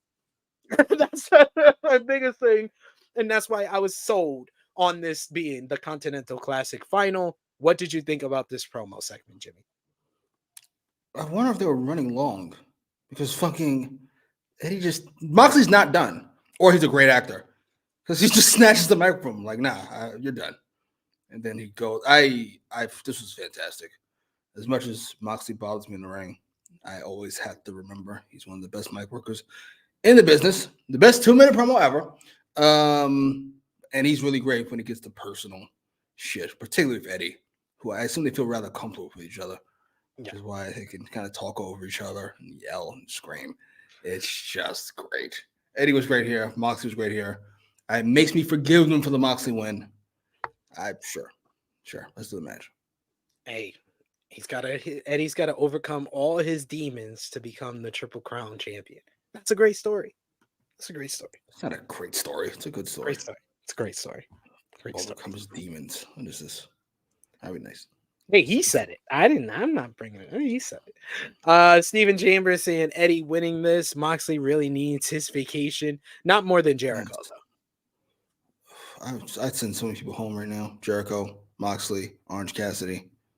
Who else? A whole bunch of people can go. Nikki Boy saying the promo sold me even more on this match, and I've always enjoyed their rivalry. I will say the promo was great, but like their promo before Full Gear to 2020 is still one of my favorite AEW promos of all time. That's the one where Moxley ends up yelling at him while Eddie just kind of stands forward. When you do the face to face, they do the face. Oh my god, the face to face in the ring. Oh my god, it's so great, so great.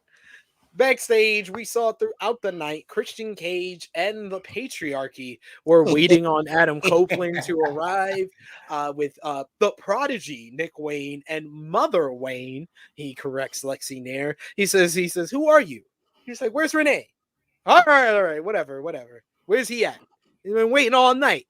In comes Adam Copeland, who doesn't want to have this sit-down interview. He instead wants to brawl. He attacks Nick Wayne. He brawls with Christian Cage before security and wrestlers come and try to separate the two.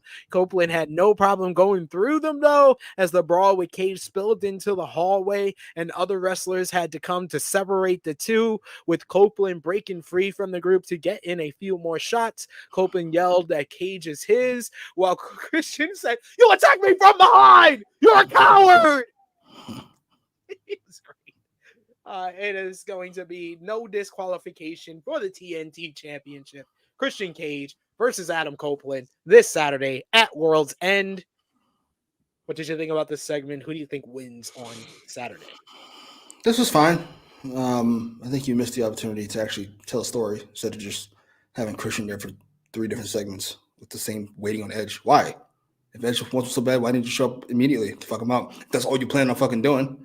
That aside, this is fine. Edge just gives off great energy. I like his energy since he's joined AEW. He feels, I don't want to say demonic. It's not what I'm looking for. Possessed. Like a man possessed. And Christian. Best thing going. In wrestling? Yeah. Sorry. Is the belt on the line? Yes. I kind of feel Copeland's going to win. Which if this continues and you can make it fresh and add new elements to the story, I could see them having like the big blow off at like Revolution, but they have to have very interesting stuff, which I don't count out Christian Cage to deliver that. Yeah, shit. What I think they should do if they are going to do this, Copeland wins because Killswitch fucks up and costs Christian the title. Sure. I've been here for Edge winning. I'm not a fan. But sure, I guess. Had a nice run. Put on Edge. I think he gets it back. Honestly, I do think he gets it back. I still think we need the stipulation of Copeland joins the Patriarchy. They're really on this, huh? You're not letting I am not. This is like your This is like your Drew McIntyre on the babyface side of War Games. He just won't let it go. He should have been.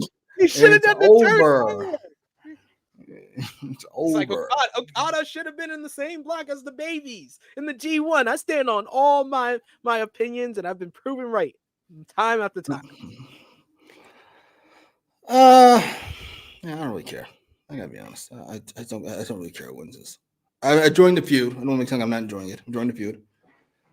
But the TNT belt, sure. It feels weird on somebody not named Christian. It's hard to explain.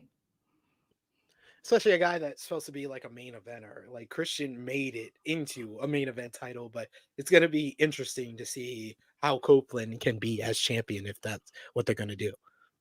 I really wish they changed that fucking belt. I hate that belt. We got next up the woman in action as Sky Blue going one-on-one with Chris Statlander. What did you think about Sky Blue's new look that she debuted? That's a hell of a look. Fuck it. Chris Statlander. I don't like the look. That looks fine. It's the purple cobras. I don't know what that means. It's dodgeball reference. Haven't seen it. Jesus Christ, you're like Romeo. You don't watch movies. Sky Blue is fantastic, I will say. Yo, she's gotten really better. And it's down to reps. She gets more know reps than what anyone. you are talking about, sir. I don't mean in the ring, even a little bit. Just talking about the way she looks. She looks good.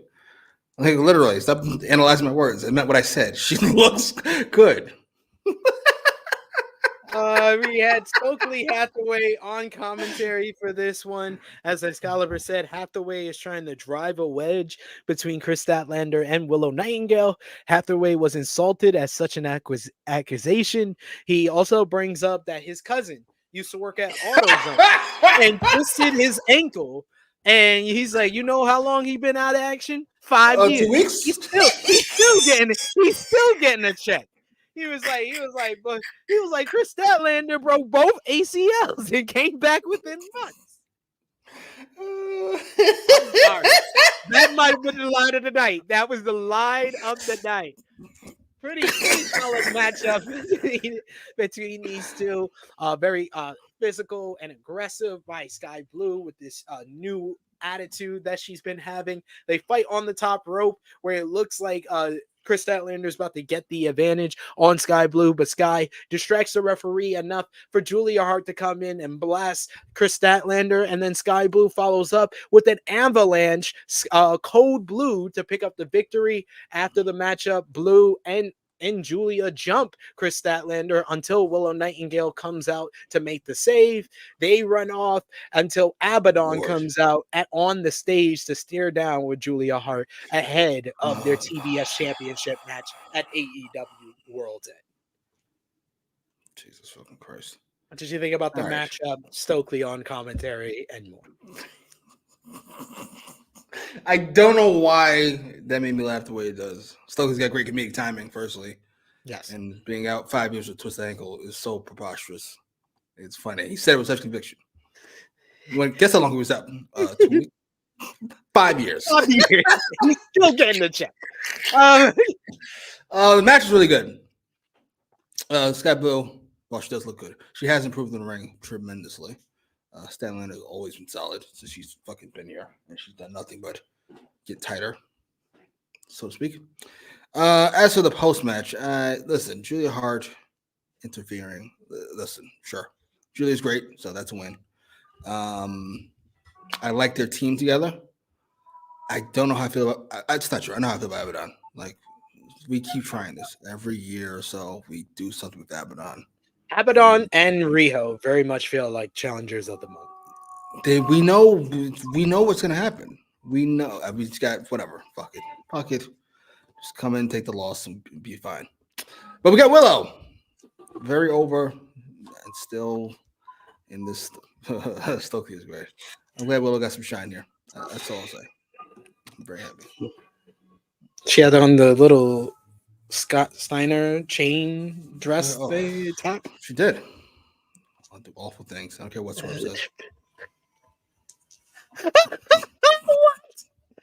don't care what Steven Swerve. The words and opinions of Jimmy Macram do not necessarily reflect those of True Heel Heat, its viewers, or affiliates.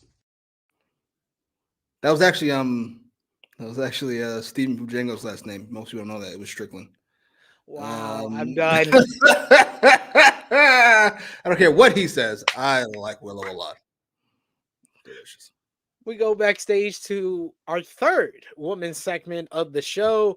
Renee Paquette is backstage with Ruby Soho and Saraya, who interrupted to tell her she has a birthday present for Soho, and it's Harley Cameron.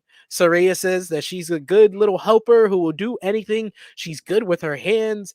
Soho says so, but then she hears her phone going off and gets a phone call from Angelo Parker. Soho walks off, and Paquette asks how this partnership with Saraya and Cameron happened, and Harley Cameron takes out a butcher knife. This is the second backstage segment on this show that just had me baffled. Who's booking this shit? This is shocking. This was shockingly bad. I don't know if QT passed off whatever blackmail evidence he had to Harley Cameron. So now she used to be on the show. I just, what? The fuck? Whatever. Sure. Let's go with that. Very weird. Very weird. We got Big Man Dogs who says, I thought people were joking when they said AEW is turning into 2000s TNA. People have such a fondness for AEW. I don't know why it is.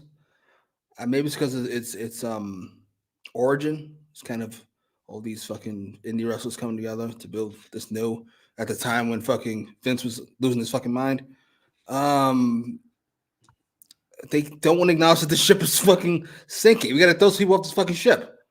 That's how you stop the ship from sinking. You throw people off the fucking ship so we don't drown. And a lot of these cocksuckers need to go. I'm sorry. Luckily, QT jumped off his own. But a lot more other people need to go. Yeah, I agree.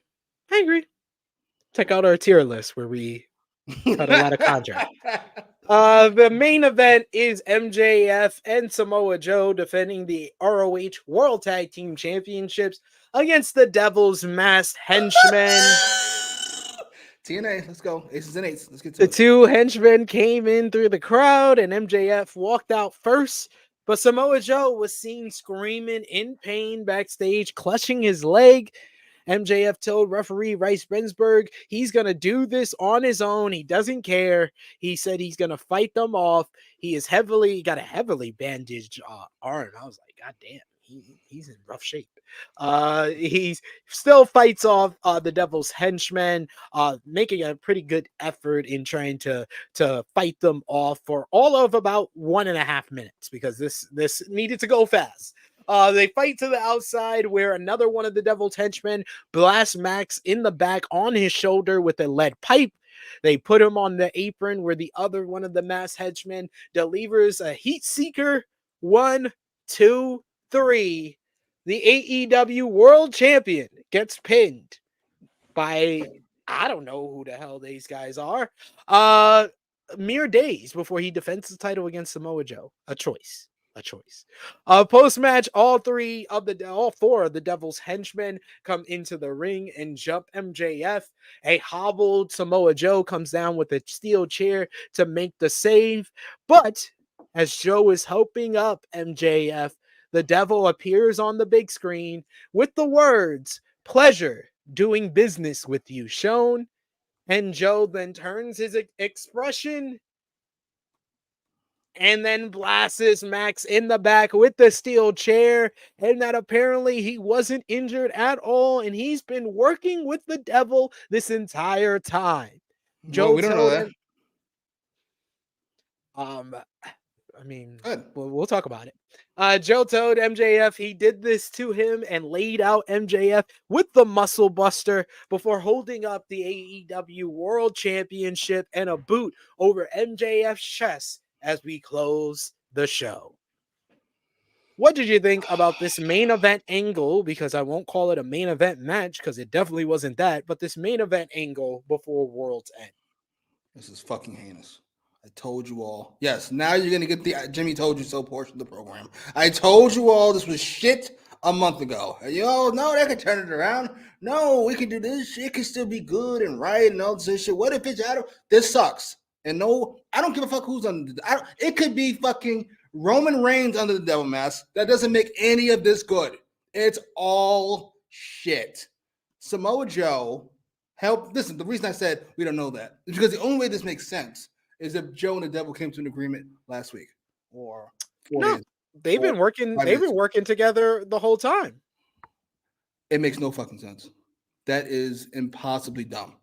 Because Joe stepping in anytime Max is about to get in trouble, if the only thing he wanted is for Max to be beaten down, makes no fucking sense. You let Hangman and MJF fight.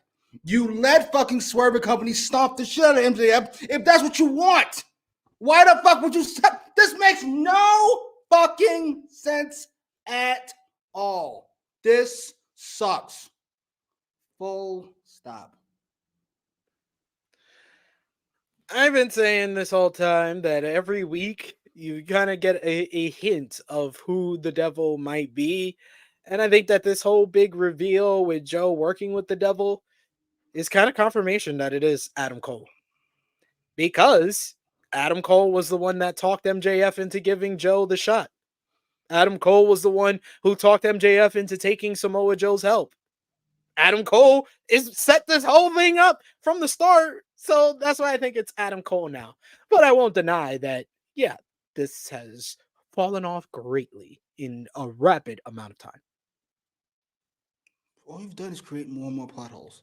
The more you try to fucking swerve people, oh look, Joe, you're just creating more and more plot holes. I don't think fucking Tony Khan gives a fuck about plot holes. He feels very Vince Russo-ish in that aspect. But I care. This is why they make scripts go through several drafts so you can close the shit up. And we've just opened up more and more and more. Joe, there's so many questions Joe needs to answer that we'll get no answer to. Not into one. He'll lose his fucking match or win it. Who cares? We'll get no answer. We'll just move on. It was me. And we'll move on. Yeah, Max is going to win on Saturday now. It just seems like that's what's going to happen. We do have another super chat donation. Jesus. Santa Will Chisholm. Thank you so much, Will Chisholm. You don't know shit. Will Chisholm saying, it is sad we given AEW the good job for doing level 1 of booking women. But I got to ask, what's the end game for Ruby Soho? LOL. That is true. We're blowing them for fucking basic booking. I don't think I give a fuck, but I assume it's her and what's called getting together. By the way, I have a point to make. I no disrespect, but when we say people don't have chemistry together, you telling me that they're together in real life doesn't mean anything. What's that have to do with it? I don't care. They have no chemistry together. They don't. Her and what's his face, Angelo Park and Ruby Soho. Oh, they're together in real life. I didn't even know that. Yeah. So what? It doesn't make it any more interesting. Sorry. It's like Seth Rollins and Becky Lynch. They had no chemistry together. Yeah, I don't see it. Sorry, which is what matters. I'm glad they get along in real life. I don't give a fuck. We got Ken Lewis saying salute to TK for actually booking 2 versions of Vagant to become tag team champs. How does that even work? So since time to nitpick, what does Tony Khan send the check? What does kayfabe Tony Khan send the check? How's that work? Frantic World saying Tony Khan did said this story was ending at the pay-per-view, so we can move on from this. I appreciate yours looking on the bright side, Frantic World. Fucking one pay-per-view too late. But whatever. We'll take it. I'll take it as long as it's over. Hey, as long as this ends with Adam Cole getting a heel stable, which he's always does well in, I think this will be all right. But yeah, it was a bumpy road to get here. To get where? Where are we? That's what I want to know. Where are we? We just gave Adam Cole a stable. That's it? That's what we do us misery for? Oh, this stinks. Holy shit. We got another super chat donation from Santa Will Chisholm. Thank you so much, Will Chisholm. Always appreciate the love. Why you so crazy? Take it easy. Take it easy. He says, I want to love the MJF storyline, but man, this food is overcooked. And now we got Samoa Joe working with the ninjas who kidnapped him back in TNA. What is this? Who wrote this? This is shocking. Never let bro cook again. I'm sorry. Listen, whenever they're left to their own devices, it's awful. But whenever he just lets Danielson wrestle or Moxley talk, or that's when AEW is at its best. Stop cooking, sir. I think that in general, what we learned in the last 6 months of MJF's title run is that he needs a filter. If this is all his ideas, we should learn from the 4 Pillars booking. But I think we definitely learned with the Devil storyline that MJF needs a filter. Is it time to give Punk more credit for that Punk MJF storyline? No. Punk has way less misses than MJF has. He's been around for 20 years. He hasn't been left to his own devices too many times. It's only in AEW and ROH he was. Yeah, and how many times MJF fucked up? What's their percentages? Let's put the percentages on the board. MJF has the 4 Pillars as a miss and the Devil storyline as a miss. And the Jay White. Punches aside, CM Punk has no AEW misses. He don't even miss his punches. Nah, he probably did. We got another super chat donation from Santa Will Chisholm. Thank you so much, Will Chisholm. We'll run this back. Listen up, you prick. We got Will Chisholm saying the Otis and Mandy Rose love story was better than this Ruby Soho storyline because it was an actual story. This is not a story. This is just a series of backstage segments leading to a partnership or It's a story, sir. You just described the story. I don't care for either one, so I don't. It's not much of a story. Decipher them. Otis and Mandy Rose was good, even though it happened mostly in the pandemic. Sure. And another super chat donation Jesus. from Santa Will Chisholm. Gotta run this. But don't push me. That's Tupac. It makes Will Chisholm saying it makes sense. MJF is cool with Cody, and in AEW both needs a filter. Yeah, absolutely. Cody needed a filter too. Yeah, sorry, that's how that works. Nothing ain't good. We need to do like a list of the best wrestler bookers. I don't know. Punk. I'm gonna go Roman. Roman's got Heyman. That's not fair. Punk. Yeah. Brian. It's about the end of the list. Sorry. Yeah, everyone else kind of just thinks about themselves. Yeah. Hogan. And no, I know Triple H and Shawn Michaels are actual wrestlers. I mean, while you're wrestling. I'm not talking about. Yeah, Triple H was never really good at booking until he stopped wrestling. No, it's too much ego involved when you're wrestling. Yeah, like go back to 2003. The only time period in WWE that actively made me want to quit watching wrestling altogether. Jesus, because of the Triple H reign of terror. 2005 is very fucking solid. Yeah, 2005 is good. Enough. But it doesn't make up for Katie Vick. That's not his call. Uh-huh. He says he's on record saying this. Yeah, I bet he is. He's Howard Stern saying this. Hey, I bet he was on. There's no way Vince McMahon lets you throw something on him. That's not his idea. That's not how that works. Damian Hernandez saying this devil storyline looks more and more like WWE Hacker storyline with Mustafa Ali. Drop completely. At least hopefully this is the end at World's End. At least there's that. I don't know. Listen, I'm not against dropping something that doesn't work. You would have dropped this a month ago with no reveal. The devil died. The devil died in a car crash fucking last week. Nobody knew. Great. Glad we're done with it. Fantastic. Move on. Gato is probably on that list too. Gato still wrestles. He'd be towards the top then. Yeah. He'd probably be higher than Punk and Brian, yeah. Chris saying MVP Sky Blue being the first wrestler to pin Chris Statlander since Ruby Soho did in May 2022. So yes. Jesus. It's a hell of a stat. Thank you, sir. Yeah. Statlander, this is only her first singles loss of 2023. So a lot of good things on the show and a lot of not so good things on the show. But let us know in the live chat your MVP, your LVP, your match of the night, whether you gave the show a thumbs up, thumbs down, thumbs in the middle, and out of 10, what did you get the show? For me and Jimmy, we'll put our thumbs in the middle for the December 27, 2023 edition of AEW Dynamite in 3, 2, 1. Thumbs up across the board. I'm surprised by that. Jimmy, what did you give the show out of 10? 7.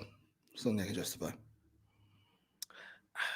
I mean, I don't know if it's just me kind of putting more focus on the two gold and blue league final over the mess that was the on Callis Boxing Week segment and the main event angle. But I'm gonna go with 8 out of 10. I don't give a fuck. There's no fucking way you're going with 8 out of 10. I'm going with impossible.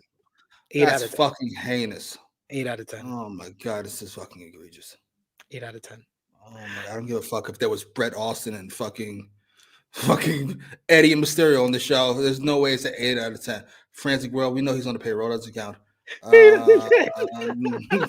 what the fuck? What was your match of the night, Jimmy? Dragon and Eddie with relative ease. I would say the triple threat was great as well, but yeah, Dragon and Eddie for sure. Match of the night. Who was your MVP for the show? That's a good question. I'm gonna go with Eddie. Great match, great promo, and fucking co MVPs. Stokely Hathaway. Sorry. I'm gonna go with Jon Moxley as my MVP. Despite me not picking him to win, getting the win over Swerve and Jay White is an accomplishment. And then that promo convinced some people who weren't sold on the matchup. So I gotta give it to Moxley. We got Big Man Doug's. He says it's hard to rate a show when some parts are so terrible that they become enjoyable for the wrong reason. I think that's the Don Callis segment. Yeah, that was. I think I watched it twice, and I think I enjoyed it more the second time, knowing all the mess was gonna happen. I do thoroughly enjoy the silence for that final segment. Everybody's just quiet. The devil shit playing out. This stinks. Holy shit. Poor MJF. He did to himself. Never mind. Sorry. We got Ace in the chat who says match of the night, Eddie Kingston versus Bryan Danielson. Polished Gent says 7 out of 10, thumbs up. LVP MJF for overbooked Devil storyline. MVP Stokely for threatening European uppercut Excalibur. Stokely's win. Trey, it also warms my heart to know you are pissed that I gave Moxley. So of course he is. He doesn't like to see black people happy. Him and Swerve. This motherfucker over here trying to group. Why you keep trying to group me with Swerve? The words and opinions of Jimmy Macram do not necessarily reflect those of True Heel Heat, its viewers, or affiliates. Jimmy, let the people know where they can follow you on social media. What you got going on your channel? At Jimmy Macram on Twitter, where we talk about wrestling sometimes. Oh, fuck, I forgot homegirl's name. Fucking journalist lady. You're not a real journalist lady. I wanted to say something. I totally forgot. God damn it. And on YouTube, we watch TV shows and movies. Poor lady. Poor lady. She thought she was really, she was like, she probably like put it, she probably posted it and tweeted it out. It was like, oh man, I really owned him. Sam Laterna. You aren't a real journalist like I am. We're doing interviews with fucking wrestlers. Good job. Journalists. Fucking, that'd be nice. Whatever you say, man. There's no such thing as a wrestling journalist. No offense. I was like, and I've never claimed to be a wrestling journalist. So that's why it's like, it was such a weird response. Such a weird response. Don't be a weirdo, guys. If you read a tweet and you're offended by it, you should probably ask, is this tweet a joke? Before you respond like an idiot. Damn. I mean, she did. She's an idiot. She's an idiot. I mean, it is what it is. I was nice to her in my response, but I'll just keep it real. That was a fucking idiot response. Jesus. And a fucking taking the AEW dick and just anyway, you definitely end up on her Twitter again. Look at this misogynistic response that SP3 gave me on fucking his. Hey, they gotta get through an hour and a half of this show. I don't know if they'll do that. I didn't suck dick to get where I am. I got it on my journalistic integrity. Shut up. No, but all jokes aside, it was an idiot response. But yeah, follow me on the Twitter machine at TrueHillSP3. Follow the gang, Facebook, Twitter, Instagram, TikTok at TrueHillHeat. And of course, you can support us at patreon.com/TrueHillHeat, ProWrestlingTees.com/TrueHeels, or ForYourWear.com/True-Heel-Heat for your True Heel Heat merchandise. And check out all the great content we got on the channel right now, like me and Jimmy breaking down the entire AEW roster on our AEW roster 2023 tier list, breaking down everyone on the AEW's rosters 2023. And also check out another one of our year-end lists for our 2023 Tag Team of the Year list with myself and Chris G. Oh, wait a minute. I meant to ask. I saw a list of yours recently. It might have been that recently. It might have been a month ago or 2 months ago. but it reminded me just fucking now. Did I see that FTR is not your best tag team, the best 10 tag teams of all time? Did I see that correctly? No, they're not. This was like 3 months ago. Whatever. This is getting less egregious with time. What the fuck are we even doing? For Jimmy Macram, it is me. Not your a journalist. Phenom, No journalistic integrity at all. Clearly. This has been Sam, I apologize. AEWramble. You were right. No, fuck you, sir. Fuck you. I'm serious. I'm not going to sit back and take this fucking shit.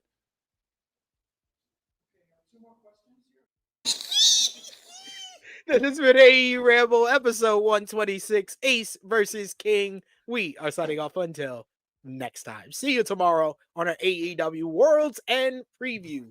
Later, y'all.